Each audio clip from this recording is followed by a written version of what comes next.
Phensedyl উদ্ধারে বড় সাফল্য পেল এসটিএফ ও দিনহাটা থানার পুলিশ। দিনহাটা শহরের মসজিদ মোড় এলাকা থেকে বিপুল পরিমাণ অবৈধ ফেন্সিডিল উদ্ধার। বৃহস্পতিবার সন্ধ্যায় গোপন সূত্রে খবরের ভিত্তিতে পুলিশ ও এসটিএফ যৌথভাবে অভিযান চালিয়ে একটি কন্টেইনার ট্রাক থেকে এই বিপুল পরিমাণ অবৈধ ফেন্সিডিল উদ্ধার করে।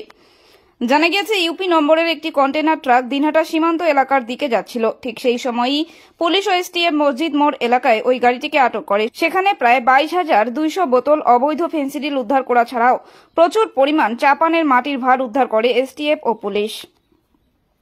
ঘটনায় ওই গাড়ির চালক শাহরুখ খান নামে একজনকে গ্রেপ্তার করেছে পুলিশ।